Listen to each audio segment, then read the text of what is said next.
juga asumsi itu bukan bukti, sesuatu yang harus dibuktikan. Begitu juga patut diduga, begitu juga sebagainya disampaikan tadi, sesuatu yang memang harus dibuktikan. Tanyakan tentang bukti-buktinya, itu balik kita tanya, ini kan belum masuk pembuktian, ini kan proses penyampaian permohonan, jadi agak kecepatan tuh, mungkin nggak tahu jadwal sidang gitu. Tapi paling tidak, ini kami tuju kami, semua dokumen yang kita sampaikan ada buktinya. Jalan terbaik yang diberikan Allah Subhanahu wa Ta'ala kepada kita semua. Banyak sekali hikmahnya. Sekali lagi kita bayangkan, coba kita masih di tempat yang lama, hancur lebur, betul? Kita tahu belum selesai, semua sudah kesana kemari. Kalau kita di sana kemarin, ya kita ditinggalkan sendiri. Yang lain sudah kemari, karena kita tidak mudah menyatakan begitu-begitu.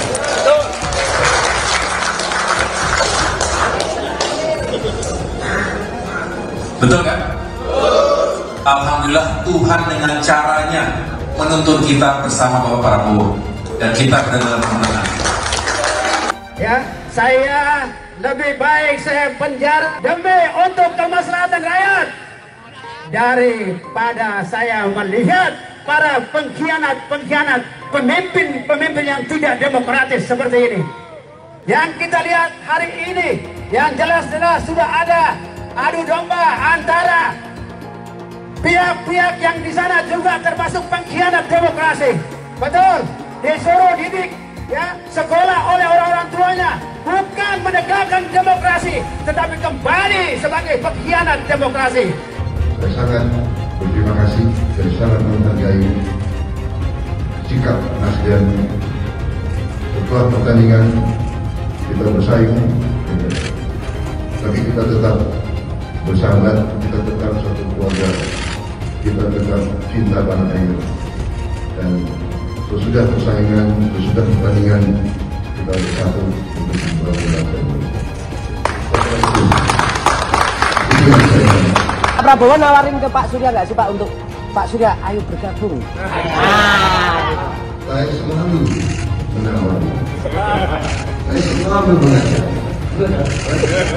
KPU telah mengeluarkan pengumuman resmi yang hasilnya dalam versi KPU telah kita dengar bersama. Atas dasar itu, izinkan kami menyampaikan pernyataan untuk mendakapi proses pemilu yang sejak awal hingga saat ini. Sejak awal kita semua telah melihat dan menemukan begitu banyak ketidaknormalan, kekurangan dan pembiaran terhadap proses yang tidak wajar. Kami memutuskan meminta tim hukum Timnas Amin untuk maju ke Mahkamah Konstitusi. Terlalu banyak temuan-temuan tentang proses demokrasi yang tidak berintegritas ini yang telah dikumpulkan oleh tim hukum Timnas Amin. Dan kita semua akan terus menjaga etika demokrasi. Kepemimpinan yang lahir dari proses yang ternodai dengan penyimpangan, dengan kecurangan, akan menghasilkan rejim yang outputnya nanti, keluarannya nanti adalah kebijakan-kebijakan yang penuh dengan ketidakadilan. Kita ingin mengembalikan demokrasi kita menjadi demokrasi yang penuh dengan kewarasan, demokrasi yang mengedepankan adab. Bahkan ada yang ketuanya sudah melanggar kode etik berkali-kali, sudah diberikan sanksi berkali-kali, tapi tetap saja dibiarkan menjalankan perannya. Kemungkinan untuk bisa mendapatkan keadilan itu kemungkinannya amat kecil. Kami berharap pertolongan Allah Subhanahu wa Ta'ala, pertolongan Tuhan yang Maha Kuasa. Semoga Allah bukakan, Allah teguhkan hati para hakim konstitusi itu. Mari kita terus jalankan perjuangan ini dengan menjunjung tinggi etika. Kita dukung langkah tim hukum. Semoga Allah Subhanahu wa Ta'ala meridhoi perjuangan kita. Namanya siapa Mas? Namanya Muslim. Muslim. Mas, ingin tahu kenapa turun aksi sini? Sementara maaf ya, kondisi Mas kan ada kurang coklat. Karena kan saya mau presiden itu kalau mau menang jujur, jangan curang. Nggak takut Mas? Kalau ada apa-apa nggak takut? Nggak takut, saya takut kepada Allah, nggak takut siapa-siapa. Saya nggak percaya rakyat Sumatera Utara nggak percaya Prabowo menang. Yang percaya Prabowo menang, mendingan pindah agama aja, udah itu aja. Oke Mas, ada satu kata terakhir Mas? Ada. Lawan gitu. Yang percaya Prabowo menang, pindah agama. Agamaku Islam, dia nggak percaya. Oke. Terima kasih Mas.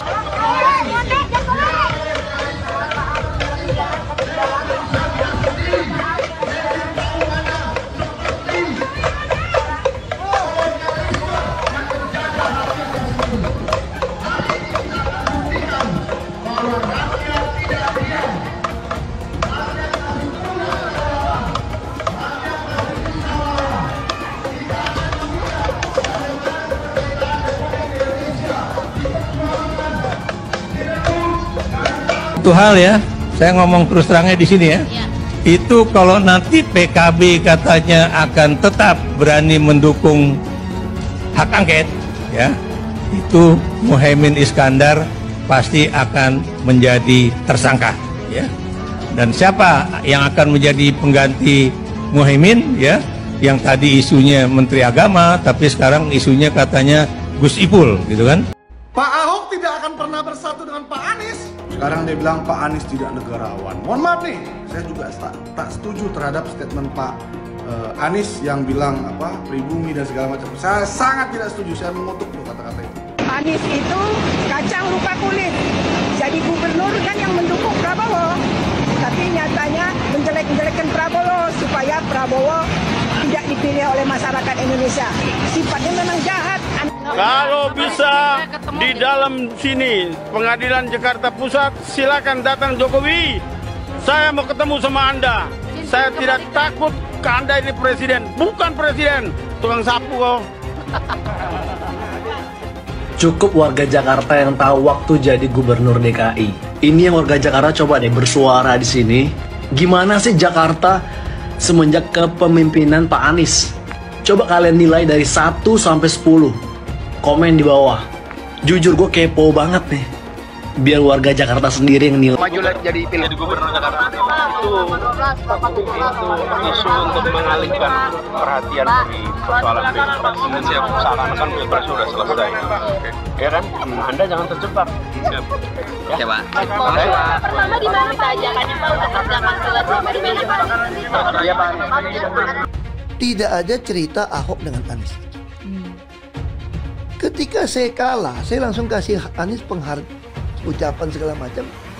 Tapi yang tidak bisa saya terima, ketika Anda menang, Anda pidato memecah belah bangsa. Bahwa Jakarta udah kembali ke pangkuan pribumi yang dijajah selama ini. Itu teksnya di mana-mana. Itu sangat memecah belah bangsa. Saya ini asli Indonesia sesuai undang-undang loh. Apa karena saya namanya Ahok? Itu yang tidak betul seorang Anies lakukan. Bagi saya Anies sangat tidak negarawan. Anda udah menang, yes okay gitu loh. Saya juga tidak bawa ke MA, nggak bawa ke MK. Waktu Anda ulang tahun DKI saya juga datang. Tapi kenapa Anda mesti pidato seperti itu? Mana yang lebih bertakwa, Pak Anies, Pak Ganjar, atau Pak Prabowo pada Tuhan? Ini kan tidak bisa kita mengukur. Kayak kita berdua aja sekarang ini kan kita nggak tahu nih mana yang lebih dekat dengan Tuhan gitu kan. Apalagi nanti kalau kita bicara mana yang masuk surga, kan kita nggak tahu. Betul. Nah, yang bisa diukur itu sebetulnya adalah kesalehan sosial. Maksudnya apa dampak yang sudah dia berikan untuk masyarakat gitu kan. Makanya sering ada pertanyaan, misalnya kalau dari teman-teman pendukung Anies gitu kan, apa sih prestasinya Pak Prabowo? Ya saya sampaikan, ya Pak Anies itu prestasinya Pak Prabowo gitu loh. Jadi Pak Prabowo itu orang yang pemaaf, dia mudah memaafkan orang. Pak Prabowo itu orang yang juga berani meminta maaf. Jadi setiap akan diperiksa itu ada hambatan politis, psikologis, karena selalu dituding ingin menjegal Anies karena formula itu kan itu psikososial, sehingga KPK itu setiap nyebut mau menyelidiki gitu, orang mau demo, KPK-nya mau dibakar, kalau ini ya untuk menjegal gitu, sehingga ya gamang Apakah kasus korupsinya ada indikasinya kuat? Laporan BPK. Laporan BPK itu menyimpulkan Formula E tidak boleh dibiayai oleh APBN maupun APBD. Firm itu ya? Firm, karena menurut undang-undang yang boleh dibiayai oleh APBN, APBD itu undang-undang olahraga tertentu yang disukai rakyat secara masif. Nah, lalu disebut yang masif itu apa? Sepak bola, voli, bulu tangkis, sirkuit itu tidak ada. Nah, lalu BPK minta ini supaya didalami, ada indikasi tidak benar. Nah, setiap ini mau didalami, ribut. Katanya mau menjegal Anies gitu. Sehingga sekarang ya kalau pertimbangan politisnya begitu, saya bilang silakan aja KPK. Tapi kalau Anda tanya ke saya, bukan bahkan saya ya, KPK itu bukan. Kalau Anda tanya ke saya, Anda pedulikan itu tegakkan. Ngomongin koalisi perubahan, koalisinya Abah Anies emang nggak pernah ada habisnya.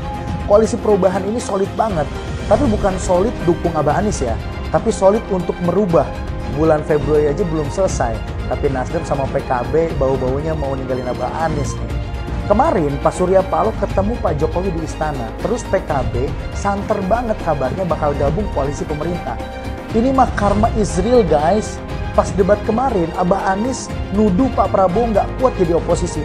Ini partai koalisinya belum apa-apa udah mau nyebrang aja ke kubu yang menang.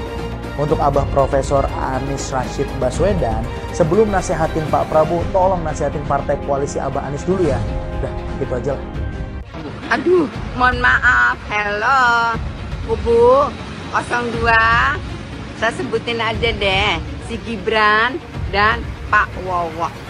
Makan gratisnya makan yang apa dulu dong? Minum susu basi.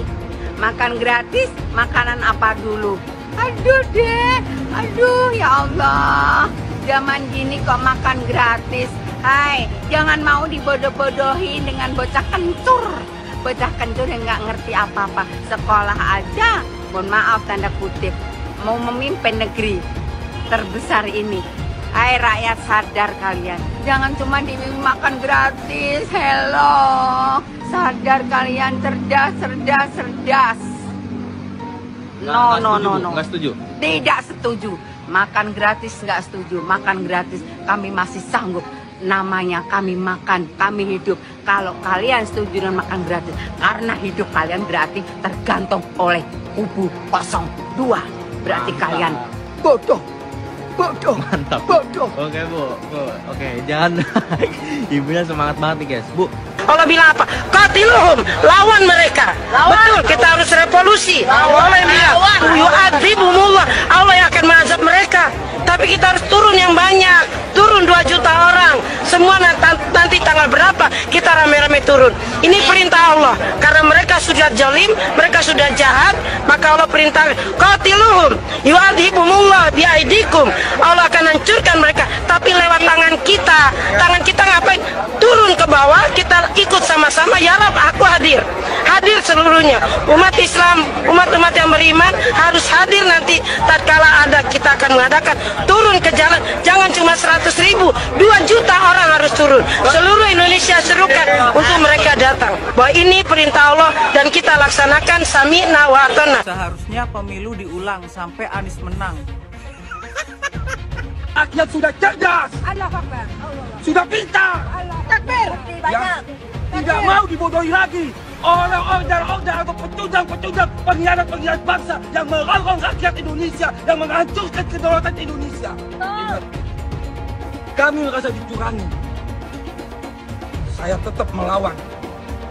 Saya akan turunkan pasukan-pasukan. Bahkan rakyat Indonesia saya serukan semuanya harus turun di jalan. Kampung KPU, kampung KPU, kampung KPU. Takbir, takbir, takbir. Bismillahirrahmanirrahim. Bismillahirrahmanirrahim. Bismillahirrahmanirrahim. Sekarang pemilu Pilpres sudah selesai. Sudah tiba waktunya Anda untuk segera mengundurkan diri.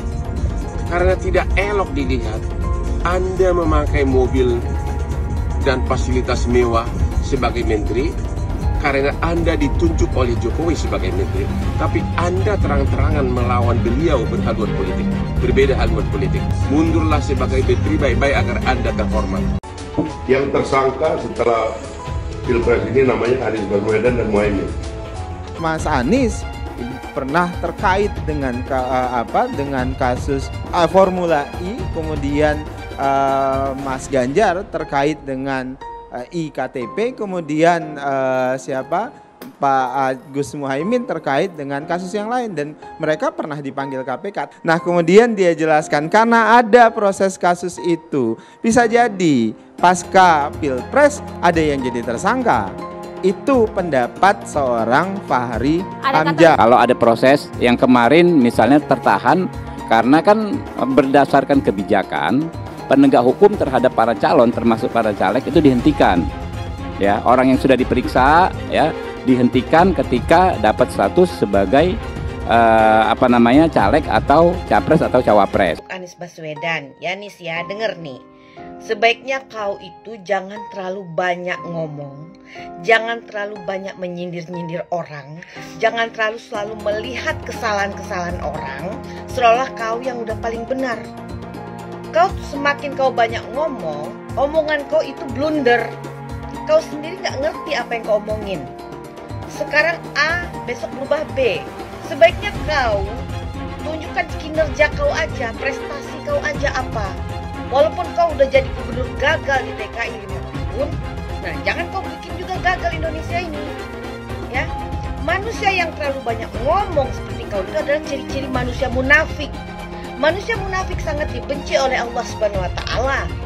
Apabila berjanji dia ingkar dan berkata dia dusta. Ya, orang yang banyak bicara biasanya tidak bisa bekerja. Paham itu ya Anies Baswedan. Tapi dalam kenyataannya Pak, ketika Bapak memimpin di Kementerian Pertahanan, banyak orang dalam pengadaan alutsista, PT Teknologi Militer Indonesia, Indonesia Defense Security, lalu orang dalam pengelolaan food estate, lalu ada kejadian-kejadian di mana kita semua menyaksikan ketika ada pelanggaran etika dan Bapak tetap jalan terus dengan cawapres yang melanggar etika.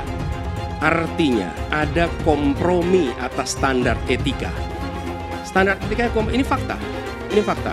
Dan kemudian dalam pidato Bapak mengolok-olok tentang pentingnya etika. Saya tidak tega untuk mengulanginya. Pertanyaannya, apa penjelasan Pak Prabowo soal itu semua? Saya menilai, maaf ya, karena Anda desak saya terus terang aja saya menilai Anda tidak pantas bicara soal etik. Itu saja. Saya merasa bahwa Anda itu posturing ya, Anda tuh menyesatkan. Itu aja ya. Saya boleh berpendapat kan? Saya menilai Anda tidak berhak bicara soal etik karena Anda memberi contoh yang tidak baik soal etik. Terima kasih. Fenomena ordal ini menyebalkan. Di seluruh Indonesia kita menghadapi fenomena ordal. Ada ordal di mana-mana yang membuat meritokratik nggak berjalan, yang membuat etika luntur. Dan ketika fenomena ordal itu bukan hanya di masyarakat, tapi di proses yang paling puncak terjadi ordal, maka rakyat kebanyakan, dan ini saya rasakan beberapa waktu yang lalu, beberapa orang guru berjumpa dengan saya, dan mereka mengatakan, Pak, di tempat kami pengangkatan guru-guru itu mendasarkan ordal. Kalau tidak ada ordal, nggak bisa jadi guru, nggak bisa diangkat. Lalu apa jawabannya? Atasan saya bilang, wong yang di Jakarta aja pakai ordal, kenapa kita di bawah tidak boleh pakai ordal? Kalau berbicara ordal, lupa waktu jadi gubernur. TGUPP, lupa dia. Ordalnya dia itu tim sukses dia itu semua di sana. Jadi Anies itu banyak yang dia omongin, padahal dia melakukan hal yang dia pertanyakan. Mas Anies. Mas Anies, masa sih angin kok sampai nggak punya KTP lo ya? Angin keluar, angin masuk, angin keluar, masuk angin dodo ya. Angin puting beliung, wes angin-anginan itu kok semua bisanya nggak punya KTP itu loh ya. Angin dari Jakarta ke Lampung ke Sumatera ke Jawa itu ya, kok bisanya liar begitu. Sama seperti air hujan ya, air hujan itu yang banjir itu bukan banjir ya. Itu air parkir ya, air yang parkir Mas Anies, Mas Anies. Mau punya pemimpin yang seperti itu ya, mau punya pemimpin yang seperti itu, dikiranya rakyat ini bodoh semua kali ya. Air hujan jatuh ke bumi, nggak boleh masuk gorong-gorong. Yang banjir itu bukan banjir, itu parkir Mas Anies, Mas Anies. Mas Anies pernah jadi gubernur 5 tahun di DKI. DKI menerima indeks polusi tertinggi di dunia. Bagaimana dengan anggaran 80T, Pak Anies sebagai gubernur tidak dapat berbuat sesuatu yang berarti untuk mengurangi polusi. Terima kasih. Polusi udara tak punya KTP, angin tak ada KTP-nya. Angin itu bergerak dari sana sini. Ketika polutan yang muncul dari pembangkit listrik tenaga uap mengalir ke Jakarta, maka Jakarta punya indikator, karena itu Jakarta mengatakan ada polusi udara. Ya susah kalau kita menyalahkan angin dari mana saja ya. Kalau kita dengan gampang menyalahkan angin, hujan dan sebagainya, ya mungkin tidak perlu ada pemerintahan kalau begitu ya. Mas Anies, Mas Anies.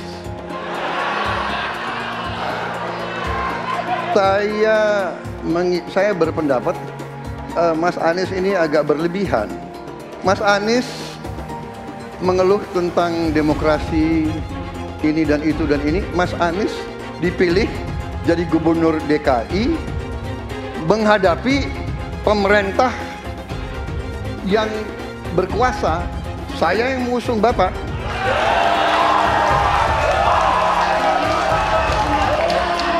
Kalau demokrasi kita tidak berjalan, tidak mungkin Anda jadi gubernur.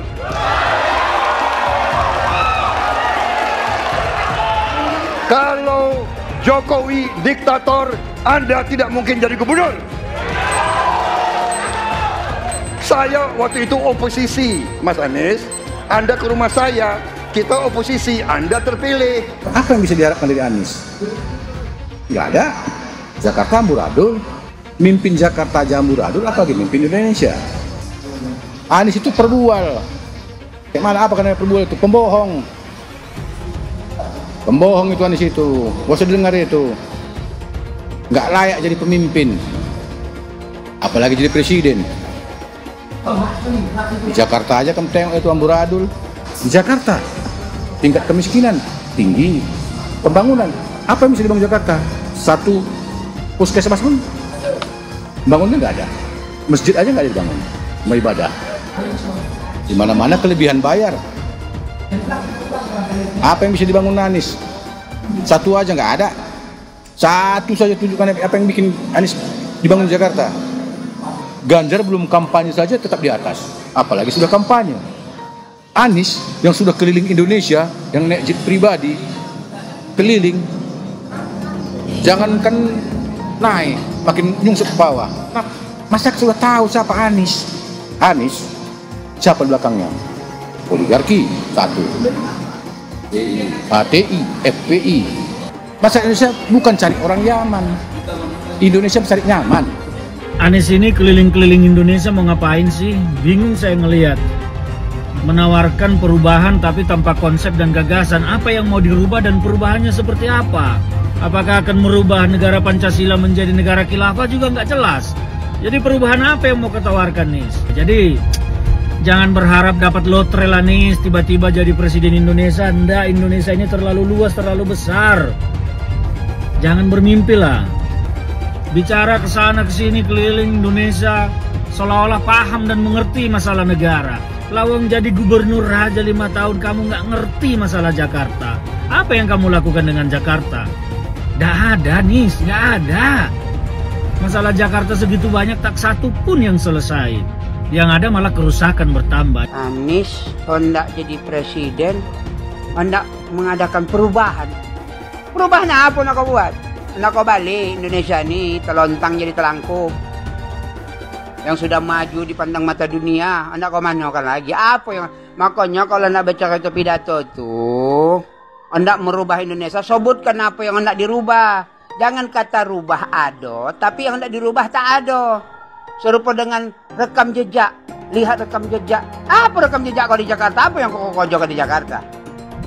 Bukan yang ada kalau jaga di Jakarta, kau bilang rekam jejak, seakan pidato rekam jejak saja. Gaya orang nanguk kau bodoh-bodoh saja, orang nak pidato kau pembodoh-bodohan. Kau anggap orang Indonesia ini bodoh semua, yang pintar orang Yaman.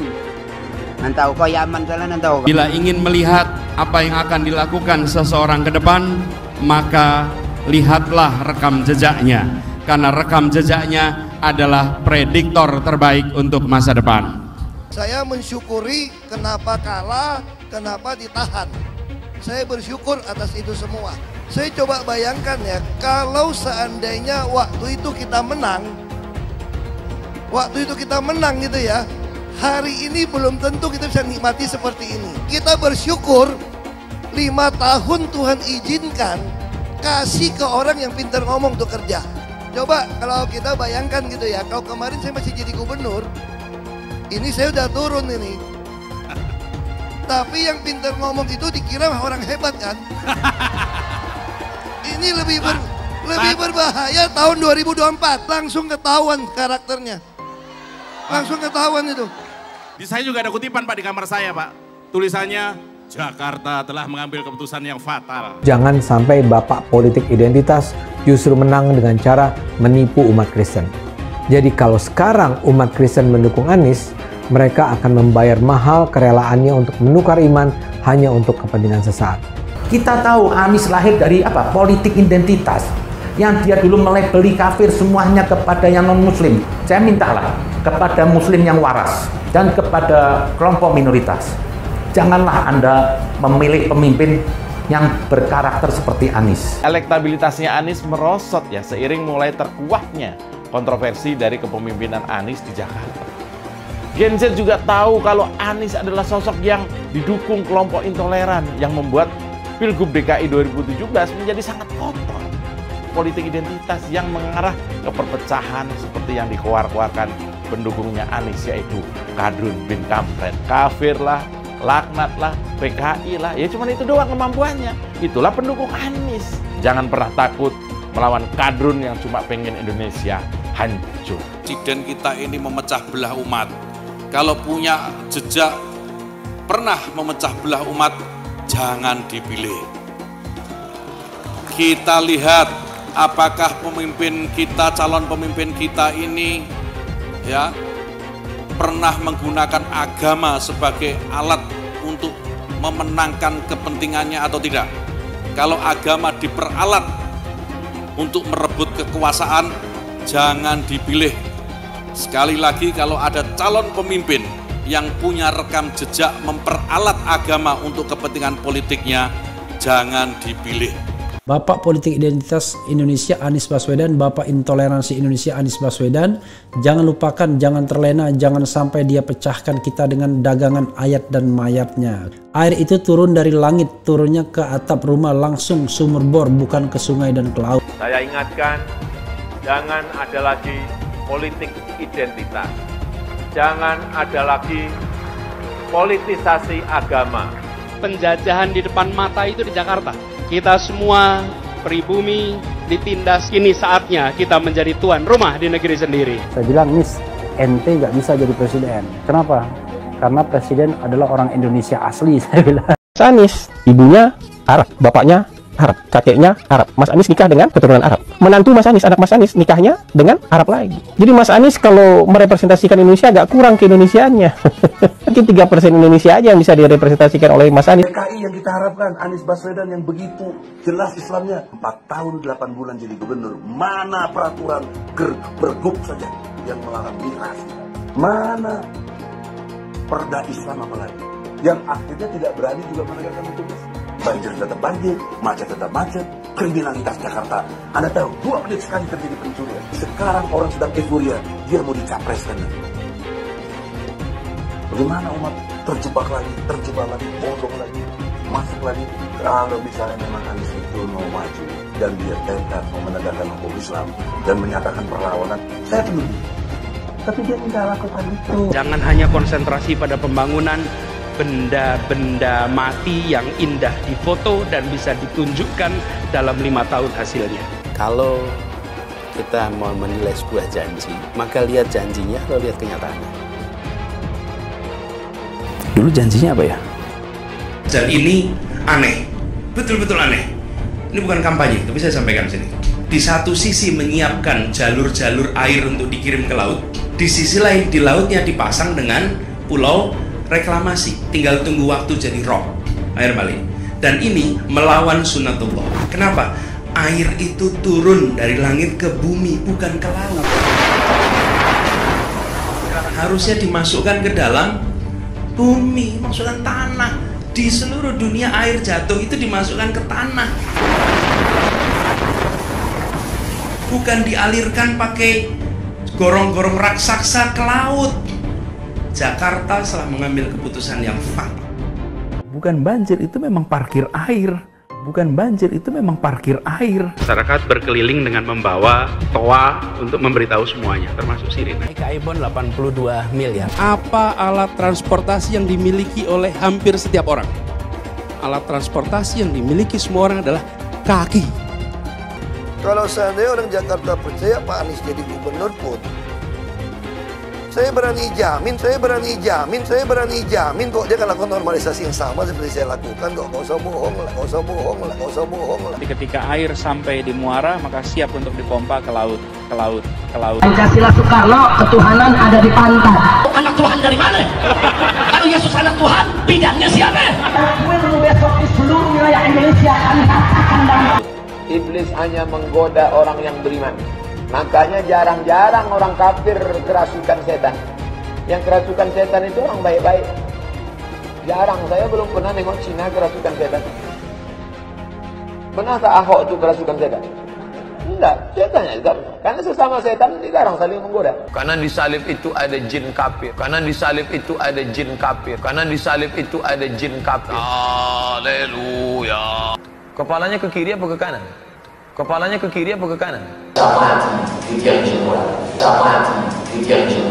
Tetap percaya salib itu lambang mulia, bukan jin.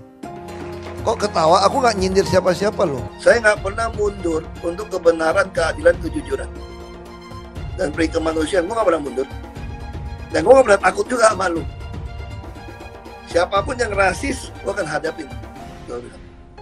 Karena rasis itu tidak berperi kemanusiaan. Sama saya ditanya dulu kan, kamu nyesel nggak statement kamu di Pulau Seribu sehingga masih masuk penjara? Tidak pernah nyesel. Karena saya mengatakan kebenaran. Hai semua, dengan saya Jonas Leong. Terima kasih banyak buat kalian, penonton setia yang selalu menonton di channel ini. Saya secara personal sangat menghargai waktu kalian. Dan saya sudah menganggap kalian sebagai family karena kalian selalu support di channel ini. Bagi kalian yang selalu menuliskan opini kalian di kolom komen, saya baca komen kalian satu persatu. Saya baca komen kalian untuk mengetahui opini kalian, tanggapan kalian, dan masukan kalian sangat berguna untuk video selanjutnya. Terima kasih banyak buat kalian yang selalu menekan tombol like di awal video. Video seperti ini membutuhkan waktu dan juga research. Dan ini semua gratis untuk kalian. Jadi pastikan kalian menekan tombol like-nya, supaya saya mengetahui kalian menyukai konten yang saya bagikan. Teman-teman, pemilu udah selesai. KPU RI sudah mengumumkan hasil akhir penghitungan suara manual yang dilakukan berjenjang dari tingkat TPS, kecamatan, kabupaten kota, hingga tingkat nasional. Singkatnya, pada 20 Maret kemarin KPU sudah mengumumin bahwa pemenang Pilpres adalah Prabowo Gibran dengan keunggulan mutlak, yaitu perolehan 58%. Sehingga Pilpres cukup diadakan ya 1 kali putaran aja. Dikutip dari kantor berita Kompas.com, TPN Ganjar Mahfud meminta Mahkamah Konstitusi atau MK mendiskualifikasi calon pasangan nomor urut 2 Prabowo Subianto Gibran Raka Buming Raka. Sama, Timnas Amin atau Anies Mohaimin juga meminta hal yang serupa atau kurang lebih ya samalah. Sikap mereka yang saya maksud semakin terlihat sekarang ya ketika MK sudah membuka pendaftaran untuk sengketa pemilu. Bukan soal apakah menggugat dan membuka sengketanya, karena itu adalah hak konstitusional yang cukup saya hormati, tapi soal apa isi gugatannya. Pertama dari Timnas Amin dulu. Ketua Tim Hukum Nasional Anies Mohaimin, Pak Ari Yusuf Amir, menyebut Gibran merupakan biang permasalahan pada pemilu 2024. Kata Pak Ari, kita meminta supaya ada pemungutan suara ulang Tapi biang masalah di Cawapres itu tidak diikutkan lagi, supaya tidak ada cawe-cawe dari Presiden atau Pak Jokowi lagi. Kata Pak Ari di MK kemarin ya. Jadi rakyat sudah menentukan, tinggal bagaimana sikap elit aja sih. Apakah elit akan terus memaksakan ego mereka dan menginjak-injak kemauan rakyat, atau justru para elit tersebut sadar bahwa dalam iklim demokrasi, aspirasi bergerak dari bawah ke atas, bukan sebaliknya. Sehingga mereka legowo dan berdamai dengan kenyataan bahwa rakyat belum mau memenuhi syahwat berkuasa mereka. Itu bagi yang kalah. Nah teman-teman, buat saya TPN Ganjar Mahfud dan Timnas Amin sangat kekanak-kanakan, kayak bocah. Kita ibaratkan lomba lari, mereka kemudian kalah telak. Terus nangis-nangis ke orang tuanya minta lomba lari diulang. Dan pemenang lomba lari jangan diajak lagi, supaya mereka bisa menang. Yang jadi poin juga ngada-ngada. Misalnya pencawapresan Mas Gibran. Sementara TPN Ganjar Mahfud melalui Deputi Bidang Hukum TPN Ganjar Mahfud, Pak Todung Mulya Lubis, mengatakan bahwa pasangan Prabowo Gibran udah melanggar hukum sejak mereka mendaftar ke KPU. Misalnya soal batas minimal usia Capres-Cawapres. Kata Pak Todung, ini sebetulnya sudah dikonfirmasi oleh MK-MK atau Majelis Kehormatan MK ya, dan terakhir oleh DKPP atau Dewan Kehormatan Penyelenggara Pemilu. Pencalonan Mas Gibran sebagai Cawapres adalah sah secara konstitusi, hukum tertinggi di Indonesia. Apalagi kemudian terbukti rakyat sudah memilih Prabowo Gibran. Prof. Mahfud yang menjadi Cawapres Pak Ganjar pun sudah mengatakan demikian. Beliau yang ahli hukum tata negara sudah mengatakan bahwa pencalonan Mas Gibran adalah sah secara konstitusi. Soal pencawapresan Mas Gibran, ini sudah terjawab dari sejak lama sekali. NKRI masih ada sekarang karena ditopang oleh konstitusi. Konstitusi adalah kerangka aturan main bernegara. Terlepas dari segala kontroversinya, konstitusi pula yang memberi ruang kepada Mas Gibran untuk dicalonkan menjadi cawapres. Dan juga karena konstitusi, adapun pelanggaran etik oleh oknum hakim MK, putusan MK nggak bisa dibatalin. Nah, bagaimana respon TKN Prabowo Gibran terkait permintaan pembatalan dan pendiskualifikasian ini? Dikutip dari kantor berita Detikom, Bang Habibur Rahman menilai bahwa tuntutan TPN Ganjar Mahfud dan Timnas Amin ini miskin bukti dan minim argumentasi. Semua serba asumsi dan memakai prinsip pokoknya. Ya kalau sudah pakai prinsip pokoknya, nggak ada lagi ruang berdialektika. Jadi nggak salah ya, saya bilang mereka kayak bocah. Mereka sadar bahwa mereka nggak akan bisa menang sengketa pemilu ya, kalau acuannya adalah jumlah perolehan suara. Makanya yang dipersoalkan adalah putusan MK-nya dan kebijakan pemerintahnya. Sementara sengketa di MK nanti itu soal penghitungan suara, bukan mempermasalahkan lagi putusan MK sebelumnya terkait batas minimum usia Capres-Cawapres. Nah, umumnya orang yang menyengketakan hasil pemilu ke MK itu bawa dokumen salinan C hasil ya, atau D hasil, kemudian dilihat kembali. Lalu kalau ada ketidakcocokan maka akan dihitung ulang. Bukan soal ya membatalkan putusan MK atau kebijakan Presiden soal perlindungan sosial. Akhir kata, bagi saya kemenangan Prabowo Gibran dalam Pilpres 2024 ini dapat diartikan sebagai kemenangan melawan kesombongan dan keangkuhan. Ketika mereka yang sombong dan angkuh tersebut kalah, ego mereka nggak terima, dan untuk kasih makan ego mereka, mereka mencoba mengubah hasil pertandingan. Walau mereka tahu usaha mereka itu akan mengangkangi kehendak rakyat dan akan sia-sia. Maksa banget. Segitunya nafsu kepengen berkuasa sehingga orang-orang yang sudah dewasa mau mempertontonkan sikap kekanak-kanakannya. Membatalkan apa yang udah jadi kehendak 58% rakyat pasti akan melahirkan kerusuhan di lapangan. Seharusnya para politisi meletakkan kepentingan bangsa sebagai kepentingan tertinggi. Kalau memang nggak siap dengan aturan pertandingan, lawan pertandingan, dan perangkat pertandingan, ya jangan bertanding. Ya, setelah bertanding, dewasa dong. Saatnya bersatu kembali membangun bangsa ini. Kemungkinan satu-satunya yang menggunakan politik identitas adalah hanya Anies Baswedan. Pertanyaan itu lantas saja menimbulkan amarah di kubu Anies, salah satunya dari kelompok khilafah. Orang kepercayaan Anies menyatakan politik identitas adalah framing yang selalu dibangun untuk menyudutkan, padahal selama kepemimpinan Anies Baswedan sebagai gubernur tidak sekalipun Anies membeda-bedakan warga berdasarkan agama dan ras. Buat saya, apakah benar menyebut politik identitas itu adalah sekedar framing untuk menyudutkan Anies? Saya akan membantah pernyataan itu. Kubu Anies terus berusaha mengaburkan makna politik identitas. Mereka berulang kali bilang bahwa identitas adalah hal yang alamiah dalam kehidupan manusia. Jadi apa salahnya dengan menonjolkan identitas keislaman seorang calon presiden. Tapi saya yakin Anies tahu yang dimaksud dengan politik identitas adalah politik yang menggunakan agama sebagai alasan mengapa seorang kandidat harus dipilih atau mengapa seorang kandidat jangan dipilih. Politik identitas ini sangat berbahaya. Politik identitas membuat masyarakat menjadi tidak rasional dalam berpolitik. Yang menjadi faktor utama dalam politik identitas adalah agama. Seorang kandidat akan dipilih karena agamanya, terlepas dari apakah dia melakukan korupsi atau melakukan pelanggaran HAM. Ketika politik identitas digunakan, maka ini akan berpotensi konflik, karena usai pemilihan, konflik itu akan terus berlangsung dalam waktu yang lama. Masalahnya, ada alasan yang cukup kuat untuk menduga bahwa Anies sangat mungkin menggunakan politik identitas, yang memang dikatakan normal ketika menjabat sebagai gubernur DKI. Dalam proses menjadi gubernur, kubu Anies jelas-jelas menggunakan agama sebagai alasan untuk menjatuhkan Ahok. Anies jelas-jelas menggunakan agama sebagai alasan untuk menjatuhkan Ahok, sampai akhirnya Ahok dipenjara. Jadi ada track record sebelumnya bahwa Anies bisa menggunakan politik identitas untuk mencapai tujuannya. Anies sangat mungkin menggunakan politik identitas karena ini memang keunggulan komparatif dari Anies. Dia mungkin saja seorang doktor dari Amerika Serikat, tapi rekam jejak kepemimpinannya sangat tidak bagus. Dia gagal sebagai rektor Paramadina, gagal sebagai menteri, dan gagal sebagai gubernur. Jadi agama digunakan untuk membangun dukungan terhadap Anies. Itu saja opini saya. Pastikan Anda menekan like di video ini dan bagikan video ini ke teman dan family Anda supaya mereka mengetahui informasi ini. Jangan lupa tekan tombol subscribe dan bunyikan tombol loncengnya supaya kamu tidak ketinggalan info dari channel Jonas Leong. Dan saya akan jumpa kalian di video selanjutnya.